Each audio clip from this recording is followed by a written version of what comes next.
I'm about to cry and I haven't even started. Wow. Hey guys, welcome back to my channel. It is Jazz Cam here with another video. As you can tell by this title, I am going to be talking today about my mom having breast cancer and basically I'm talking mainly about being a supporter of someone who has breast cancer, because I feel like that can help someone out there. You know, yes, the person going through breast cancer, or cancer in general, deal with a lot, but I think a big part of their improvement and their progress is the support team around them. And me going through breast cancer with my mom, I realized that I didn't really have anything to like go off of like what to do to better support my mom. It's really just me and my family kind of just winging it and just going with whatever was going on and whatever was happening and just trying to be there the best way we can. And I just feel like for anybody who is dealing with this or may just started dealing with this cancer and everything like that, that this can be, you know, just something to help or guide someone to, you know, be there for their loved one. I feel very uncomfortable right now because I never really have been like open about this unless you're like super close to me. But I hope that this can help someone. So here it goes. As well, I may be looking down because I wrote some pointers here because I don't want to be blabbing off the mouth. I know I can do that. I feel like I'm doing that now.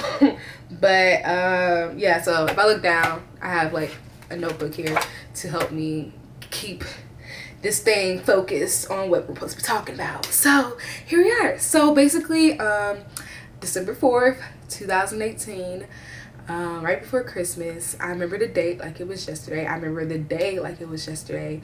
My mom told me and my family that she was diagnosed with breast cancer, and I am about to cry because I didn't think I'm just starting this conversation and I'm already about to cry. That was probably one of the hardest parts of dealing with one of the hardest parts of dealing with her whole journey with cancer, because of how we found out, the timing of when we found out. A little backstory: 6 months before we found out my mom was diagnosed with cancer, my brother was diagnosed with heart failure and was an inch away of going into cardiac arrest and having a heart attack. So we were dealing with that, as well as just finding out my mom just got breast cancer, and to find out that she didn't tell us until maybe like a month or so after she found out. And that killed us. That killed me. That's why I am emotional about it, because it's just like to know that you're going through this and to know that you were experiencing this and you're doing it alone. And I just can only imagine how that felt to like be walking through life knowing that you have breast cancer and you haven't told anyone, and you're literally dealing with this life-changing diagnosis by yourself. And so that kind of just literally killed all of us, because we just felt so bad that we didn't realize, that we didn't, you know, we just felt like we weren't there, and we didn't notice or anything. There was a point where my mom, there's so much. There's a point where my mom was like, hey, are you gonna be home tonight? Yeah. She's like, well, I mean, I kind of want to talk to y'all. And we're just like, oh, you know how moms are. They probably want, you know, I'm thinking in my head, it's at the end of the year, we got to do a full house cleaning.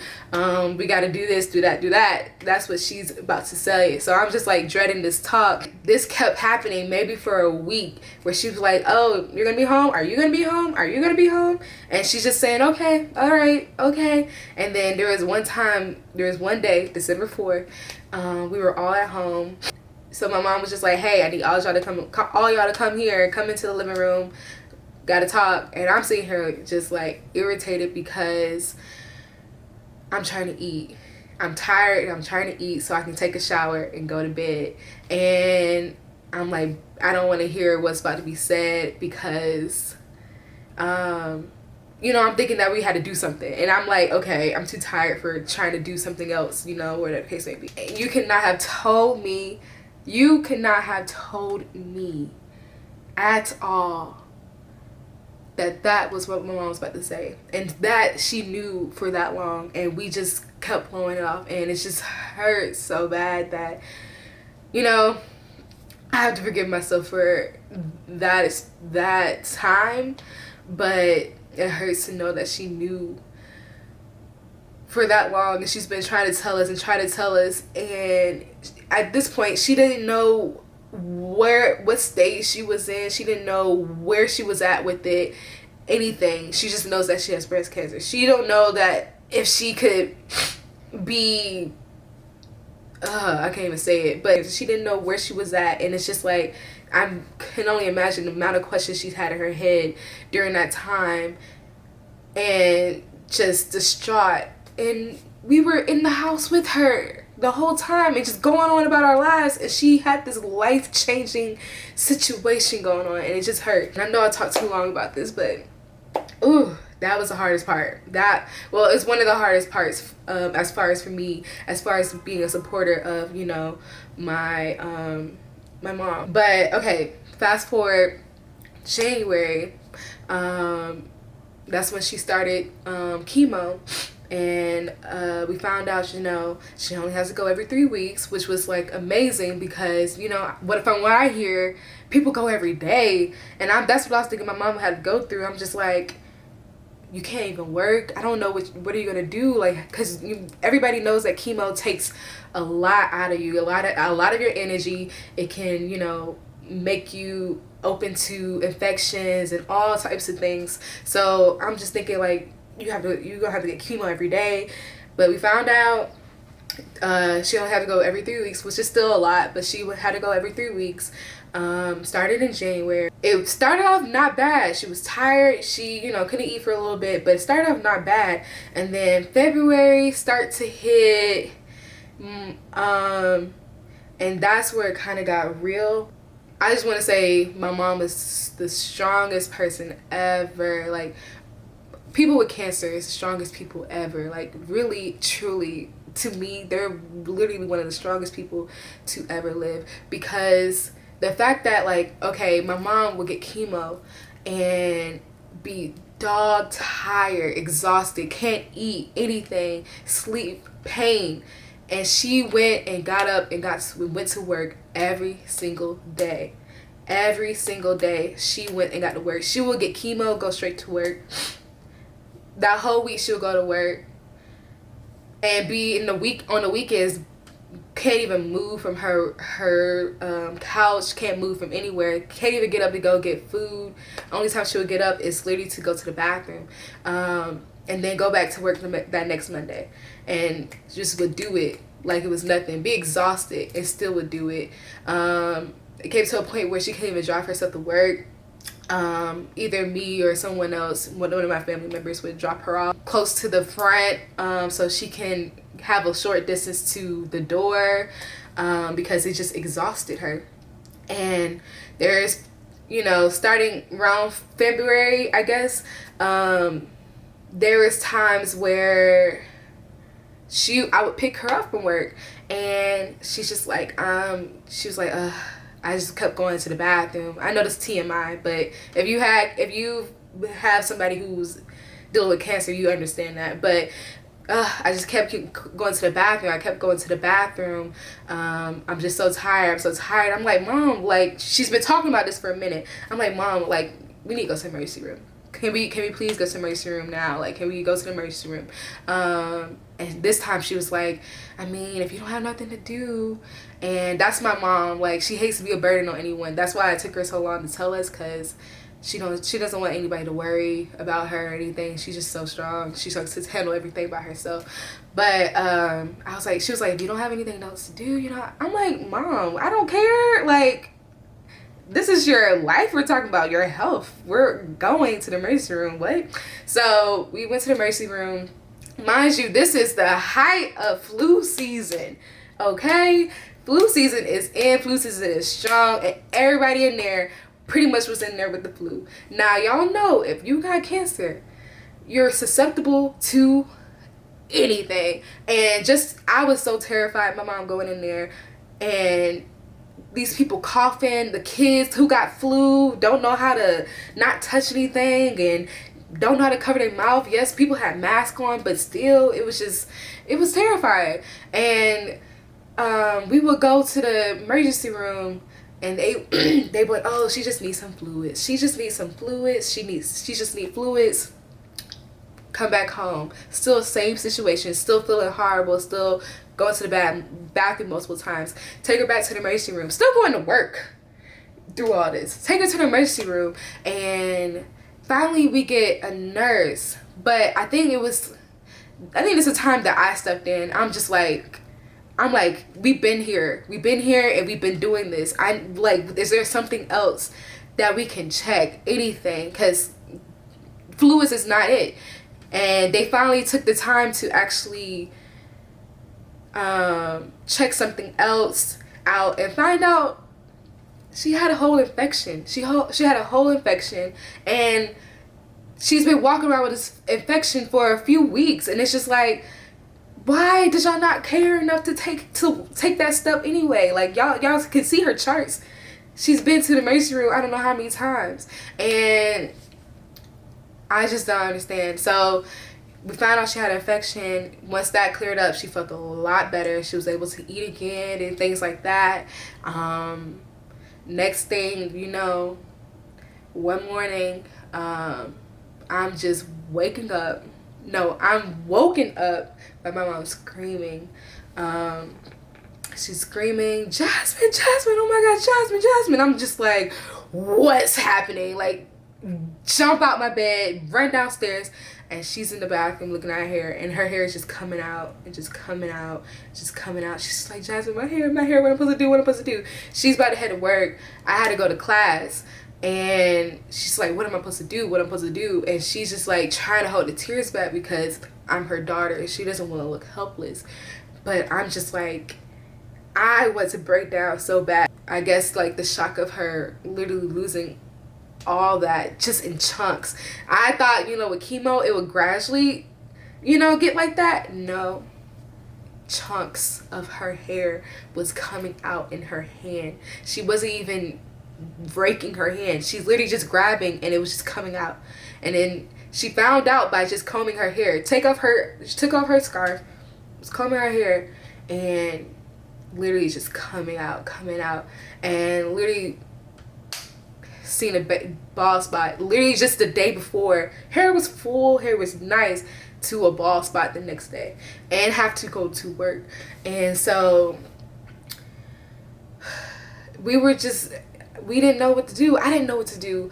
I went ahead. Somebody already brought her wigs, so I was pulling out the wigs out the bags, trying to fit it on. But they're the type of wigs that you have to actually pluck and take your time to make it fit to you and fit to your head and shape your face and all that stuff. And so we didn't have time to do that because she had to work, and she's so adamant about going to work. That was her holy grail because it kept her her mind off of things. So she had to go to work. That was her thing that she needed to do to make herself feel better, feel like she's still normal. And so I don't even know, I think we found a little hat to put on, a scarf. I think we found a scarf to put on her head for that day, and then the little bit of hair she had left was just sitting out at the back of her head just for her to get through the day. And then I think that day after my class, and the crazy thing is that class I had, we literally talked about breast cancer, and I was literally breaking down in class, and whew, that was hard. But as soon as I got done with class, I went to the beauty supply store and I brought like a bunch of those little head wrap things. I brought a bunch of different colors, different types. We got velvet, we got silk, we got cotton, brought all different types because I didn't know exactly what she would like, but brought as many as I could in every color, in any style. Brought them all because I'm just like seeing her so helpless, I'm like, I gotta do something to help. I gotta do something. So that was a hard time to go through. Also, the hardest time was in March. Nope, it was in April, because it was the county's spring break. My mom works at a school, and she wasn't moving. She would lay down and she wouldn't get up. Only time she probably would get up was to use the restroom, but she wasn't even using the restroom like that. She wasn't moving. She just stayed there, just laid there. And the place she laid at was a place like, my mom sticks to her own certain couch in the house, and that's it. Like, that's where she sits. That's her place. Nobody else sits there. That is her place. So where she laid at was in a whole other room that she doesn't even go in, don't even think about going in, don't even sit in. And she laid on the couch, and it's just like, we all know that that's not her. She would not lay on no couch. She's very kind of like germophobic, so she would not just lay out on a couch that anybody just sits on. And so she was there, you know, day 1, day 2, because she just got chemo. So we're just like, okay, day 1, day 2, she was sitting there. And mind you, I'm still in classes. It's not my spring break, but I'm still in classes. And I missed probably a good 2 or 3 classes that week. It got to a point where I was scared. I was like, you know, me and my little brother was just keep telling her, like, let's go to the emergency room. She was like, no, like, you know, it's just the chemo. It just need to wear off. It just need to wear off. And, you know, we've all been there. It's just like, I mean, not we've all been there, but, you know, we've been there as far as, like, chemo, it needs to wear off. So, you know, we gave it a couple days, but it got to a point where I was just terrified of leaving her at the house by herself. So I just couldn't go to class. Like, I couldn't go to class. In hindsight, I should have just took the whole semester off. Yeah, I just couldn't leave her. Like, I was just terrified to leave her because I'm like, you're not even moving. I have to come in here and check to see if you're even breathing because you're not moving. You're not even rolling over. You're just staying in the same spot for hours at a time. So it's just like, it got to a late night. I'm like, we going to the emergency room. Like, get up. We're going to the emergency room. We got to go to the emergency room. Like, Mom, this is not okay.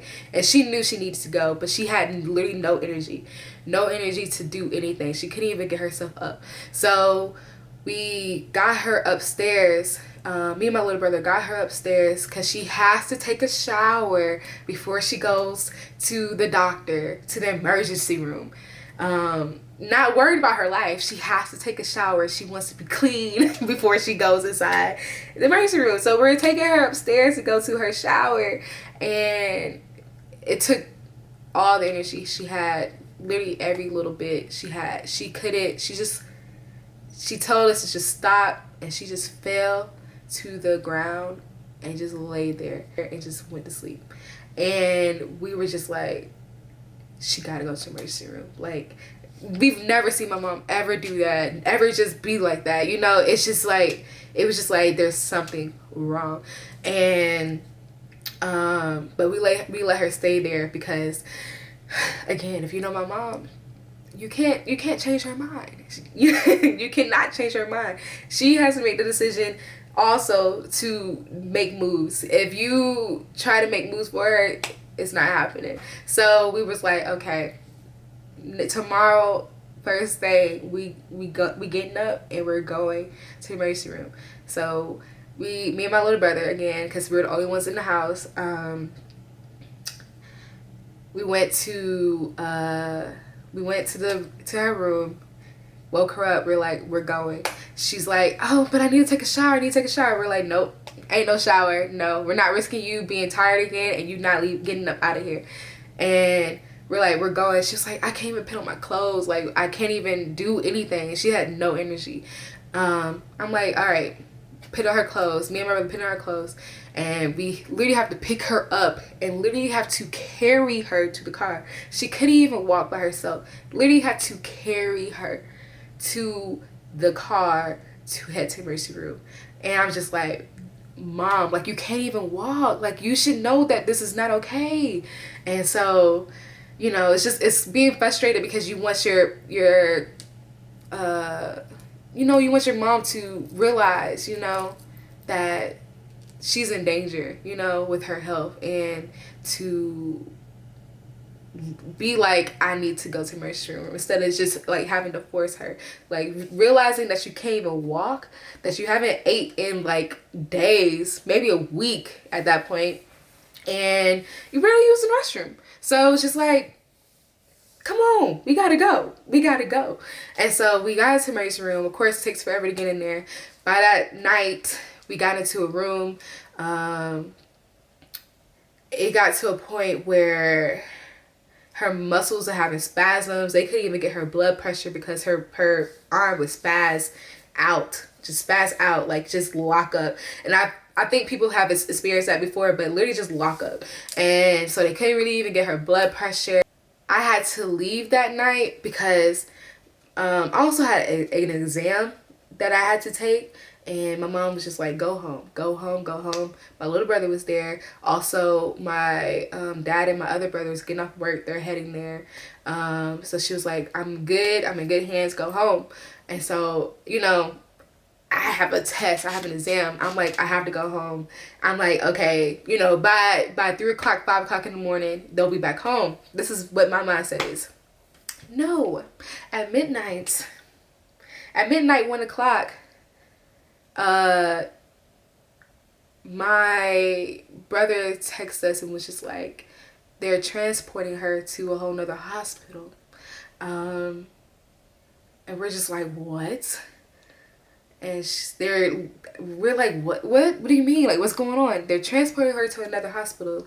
My mom was not eating. She won't eat. She will not eat. You know, whatever you try to give her, she's not taking it down. And the hospital that we're with, the insurance that we have, their emergency room is not a place that you keep somebody like overnight and stuff like that. So they had to transport her to a whole nother hospital. And that's where it got pretty real. Through the transportation, stuff wasn't, I guess, being taken care of like it should be. Like my mom getting an IV in her hand when she has a whole port to get, you know, fluids transferred in, or whatever the case may be, into her body. Now granted, I'm not a nurse, I'm not a doctor, so I don't know why that means. There could be a reason why they put it in her hand, but this right here could have almost killed my mom. Putting this IV in here, it took a second for them to find, I guess, the vein to like put it in. So they were going in and out with it, trying to find it at the emergency room when we were there. And then to transport, you know, her, they have to remove the IV thing for her to, you know, go to the next, you know, place. And through something with all that, gave her an infection. And it was horrible. She already had an infection going in there. And then she got another one just from that whole situation with the IV. And it was just horrible. Like, it was bad. My mom's whole arm was just huge. And it was sensitive to touch. She would be in excruciating pain if you just tap it. And, you know, it was her arm. So think about nurses just trying to go and change out IV bags and change out this and that, and just slightly hitting it. And it happened often. And she was just in so much pain, and she didn't have enough white blood cells to fight the infection. So she was just she was in a hospital for a good 2 weeks, I think. I think it was 2 weeks, and she was fighting it the whole time. She wanted to give up. She literally wanted to give up. Like, I was trying to, like, you know, ask people to keep your prayers and pray for her and everything, because my mom was done. She was done. She was tired. She was tired of fighting. She didn't want to eat anything. She didn't want to do anything. One thing that really killed her was not killed her, sorry. One thing that really hurt her was that, like, my little brother, he was the only one that was able to be there day in, day out, all day, every day. Which, thank God for him. You know, everybody else has work and stuff like that, but he was able to be there day in and day out. And he had to basically be her full caretaker. Yes, the nurses are there, but they're not there, you know, at all times when she has to use the restroom and all that stuff. So she had, you know, every time she had to use the restroom, she only has one arm at this time to use. The other one is, you know, she can't use it. It's in pain. So my brother was there to shower her, help her use the restroom, help change her, everything. Thank God for him. I'm just so thankful for my little brother. He's so amazing. But other than that, this infection wasn't going away. She didn't have enough white blood cells to remove it. She wasn't trying to eat, so they kept trying to make her eat, and for 2 weeks it kept going until she got to a point where she was kind of able to go home. She wasn't really fully able to go home, but, like, it was, you know, hospitals like, okay, you gotta go, you know, type of situation. So they released her, came back home. She was on this type of medicine that we all had to basically inject in her port every day. It was like a few different medicines she had to inject in every day. The nurse had to come home and teach us how to do it, and eventually she got better. Thank God, because it was really, really bad. I know I'm probably, like,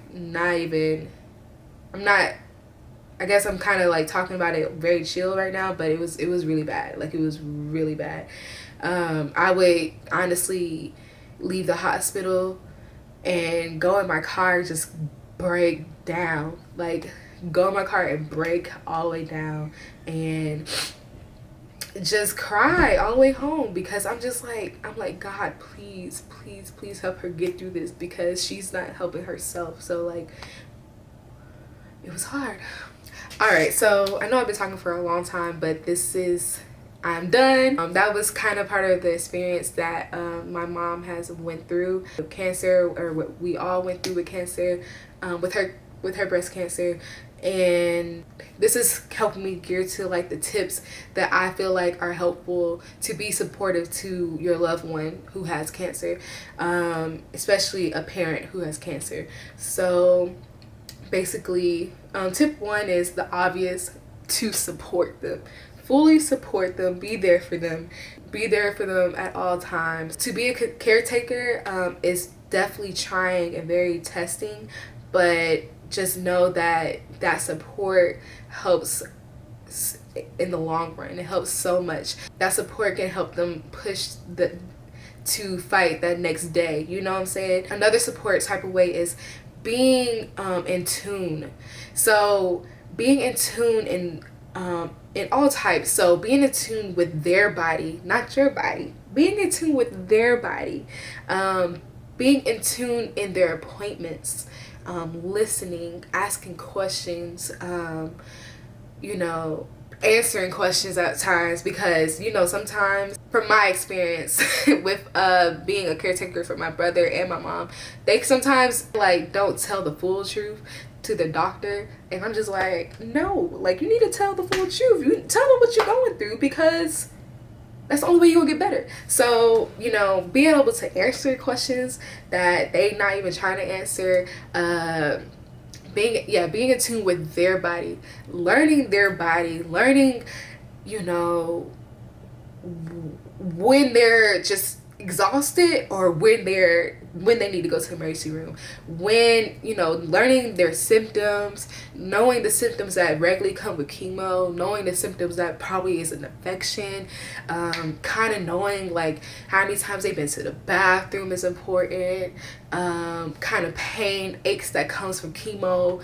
and knowing separate from that where it's like, okay, we need to go to the hospital. You're pretty much a nurse at that point, because you really have to know what is going on throughout everything to really be there for them in the way that they probably can't be there for themselves. Like I told y'all, my mom would just lay there in the house, and me and my brother literally had to pick her up and take her to the emergency room. And that was me knowing that something is not okay. Something is not right. Yes, you just had chemo. Yes, you're tired. But no, this is a whole nother level. So knowing that and being able to be in tune with their body is very important. Very, very important. A lot of times her going to the emergency room was me making her go. One of us making her go.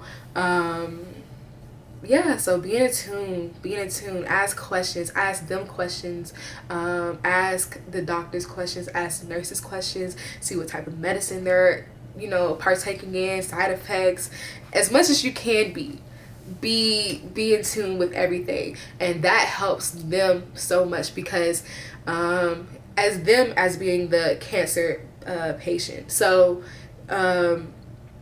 they are being fed so much information about what's going on with them, what's going on with their body, experiences and everything. They're being fed so much, so many appointments, so many this, that, all this and everything.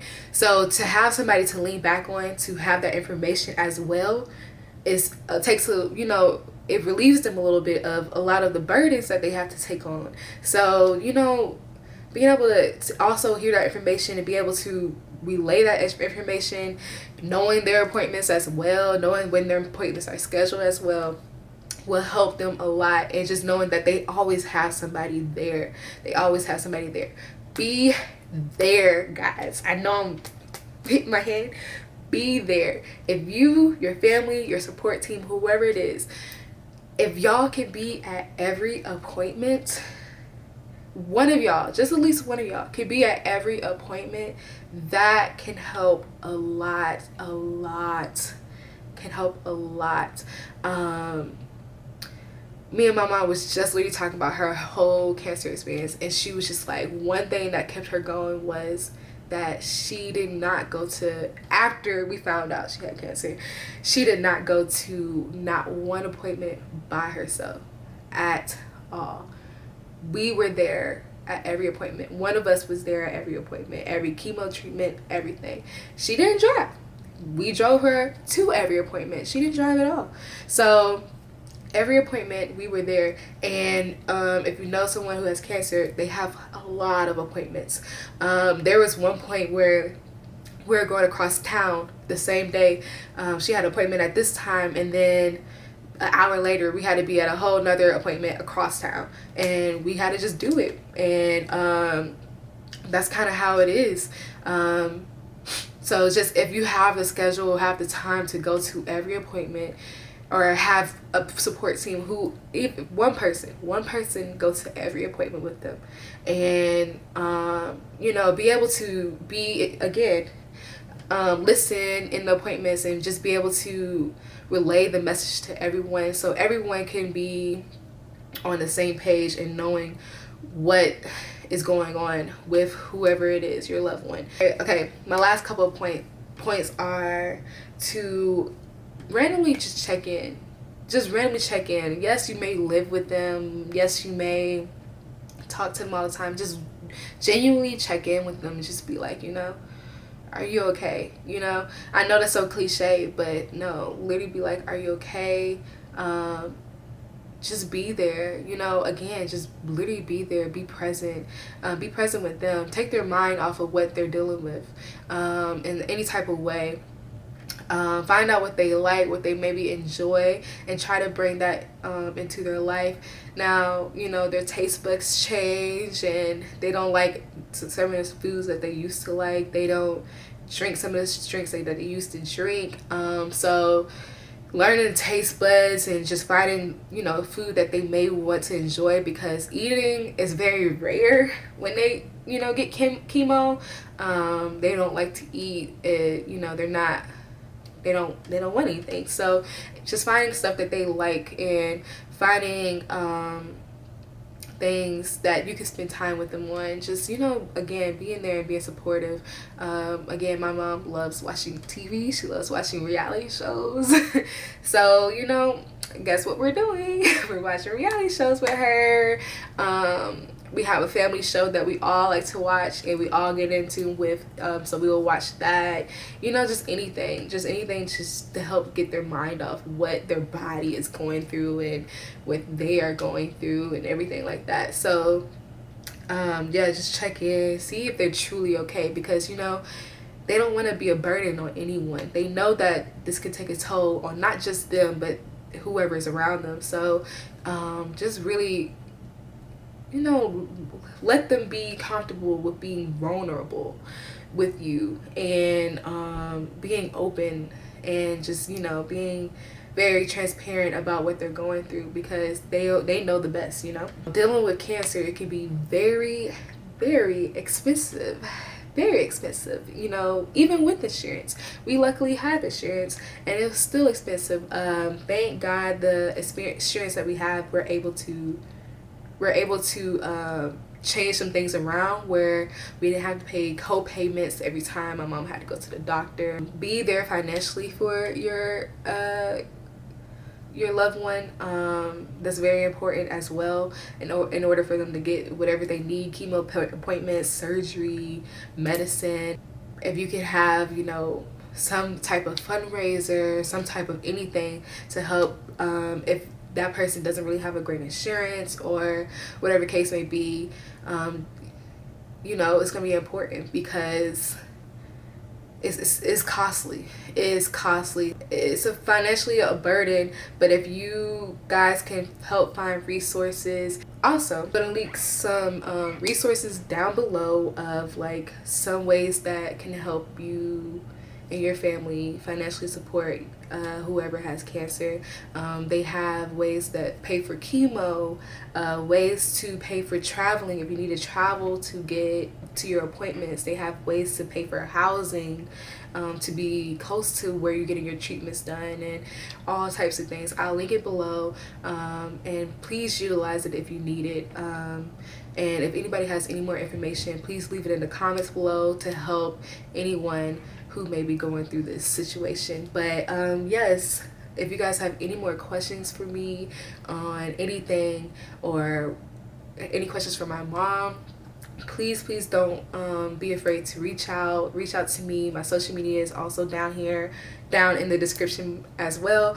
And yes, I just really hope that this can help someone that is going through this or about to go through it. Just know that you're not alone. You have a lot of people out here who has either went through it or is currently going through it right now.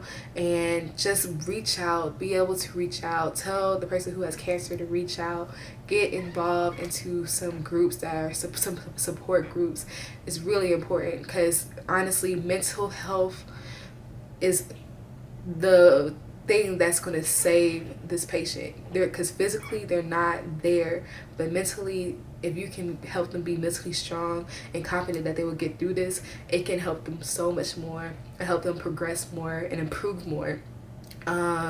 So yes, let's support our lovely strong people out here, because people who got cancer is super strong, y'all. Super strong, like strong. And we gotta support them in any way that you can. And just know that I am here for you guys if you need anything. I love y'all, and I'm praying for y'all. Put down if you need a prayer for anybody, for anything. It don't even have to be for just your loved one having cancer, but anything. I'll pray for y'all. And just thank you guys for tuning in. Again, please like, comment, or subscribe. And I will see you guys in the next video.